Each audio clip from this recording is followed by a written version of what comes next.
Good evening. Tonight I wanted to share with you a lost treasure found. That is a synopsis of the movie Titanic, typed on a typewriter by my dear friend Robert Floyd Finch when he was but 10 years old. So I hope that you all enjoy this as much as I do. Titanic. Rose stared glumly at the letter that proclaimed to her that she could have the chance of a lifetime by taking a cruise on the luxurious Titanic. A ship was claimed to be unsinkable. Already ready living with her fiancé Petrie, she told him she wanted to go because she had always wanted to go to America, and she had always wanted to go on a cruise. This sounded like a peaceful April, when the ship was to leave on the 14th in Southampton.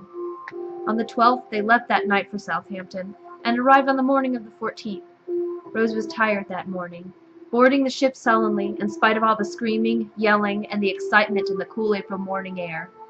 She spent the rest of the morning quietly putting up their belongings and eating a healthy, protein-rich breakfast. That afternoon she met a man, a Scottish man, by the name of Charlie. He was a nice man. He had a friend named Jack. Jack looked very shy, so Rose left him alone, fearing he might not like her. "Are you going to the dance tonight?" asked Rose. "Maybe, but we won't be in the same table, that's for sure," Charlie said. "Oh, I see what you mean," looking at the lower-class people. She spent that night at the ball and then went to bed. The next morning she went to confront Jack and ask him about going to the ball with her that night. He said sure, which seemed more outgoing than the night before. Petrie replied with a no, and so Rose and him had a fight that afternoon, and she broke up with him. So he went to live at another girl's house, or cabin. The next day Rose and Jack moved in together in Rose's house. Little did they know what was going to happen that night. At 6 p.m. that night, Rose got dressed, and they went to dinner together. That night, they were both naked, and they slept with each other. Suddenly, there was a horrible sound form outside, like Rose got her clothes on to look outside. An iceberg had torn an 8-foot hole in the hull. Water was seeping into the ship, so Jack took her to the other side of the ship.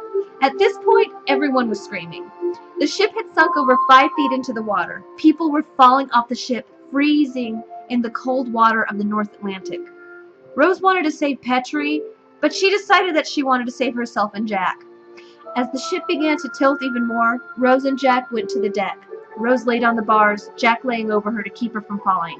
They counted 1, 2, 3, jump! Rose fell down the side of the hull, and then she called up for Jack. Jack jumped and landed in the icy ocean. Then he made Rose promise she'd never forget him. Then Jack fell into the water, dying quickly. The next morning, Rose spent crying and missing Jack. She wanted to marry Jack, but never got a chance to tell him. She was woken by a rich woman who said, "Wake up, child. They sent a distress signal this morning. We should be picked up, don't worry. You're not the only one. My husband went down with the ship last night. I never got to say goodbye either." "Is this Rose Whitman?" "Yes. Is this C?" Ma'am, we found the Titanic. Or we think we have. And we want you to come CT. The end. The sequel coming in March 1998. The Lusitania disaster.